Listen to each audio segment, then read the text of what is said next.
Kuri uyu wa mbere abakora ibikorwa by'ubutabazi mu gihugu cya Maroc barasiganwa n'amasaha bagerageza kurokora abagizweho ingaruka n'umutingito ukomeye wibasiye iki gihugu ni mu ijoro ryo kuwa gatanu. Ibi bikorwa byibanze ku gushakisha ababa baragwiriwe n'amazu hirya no hino mu gihugu mu bice bikikije imisozi miremire ya Atlas. Abasaga 2100 nibo bamaze kwemezwa ko baguye muri uyu mutingito wari ufite ubukana bwo hejuru watangiriye mu birometero 70 mu majyepfo ashyira uburengerazuba bwa Marrakesh.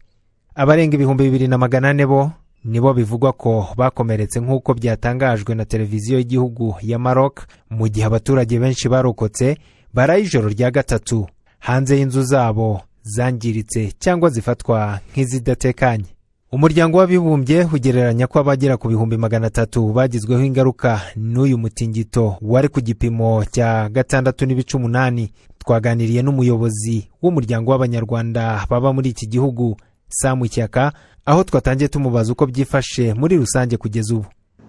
Kugeza kuri uyu munota mu mujyi ndimo wa Casablanca ndetse n'imijyi igera kuri 15 iherereyemo abanyarwanda, ubu twese abanyarwanda turi amahoro, uretse umujyi wa Marrakesh niwo bari mu mujyi irimo abanyarwanda, niwo mujyi wibasiwe n'umutingito, kuko umutingito wibasiye cyane region ya Marrakesh Safi. Ariko ku banyarwanda bari muri Marrakesh bageze ku 8 bose ni amahoro aho bari, twarabavugishije bose kugeza amagingo nta munyarwanda wahuye n'ikibazo cy'umutingito.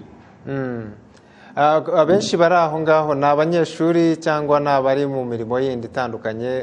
Wadubwira muri makeya abanyarwanda baba muri Maroc ni bantu cyane cyane abiganje? Muri Maroc haba abanyarwanda bageze ku 146 basaga, muri abo 121 ni abanyeshuri, abandi ni abakozi ba ambasade n'imiryango yabo. Aba bakozi dufite hano bagera muri 5.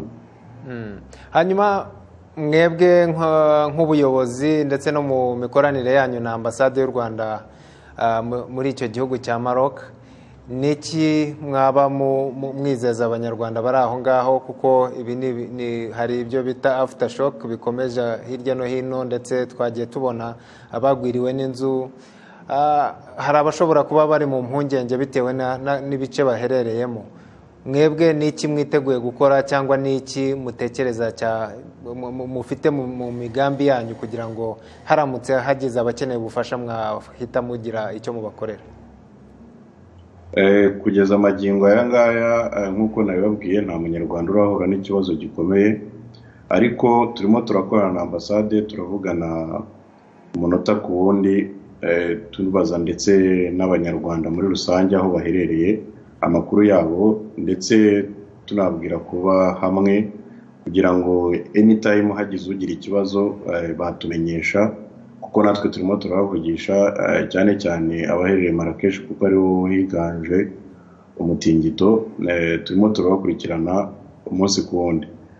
Mu gihe rero haba harugize ikibazo twabamaze kubamenyesha batubwira, then tugakora ibikenewe dufatanyije na ambasade ku buryo baba bavuye aho inkangu cyangwa se umutingito wibasiye bakajya ahari umutekano.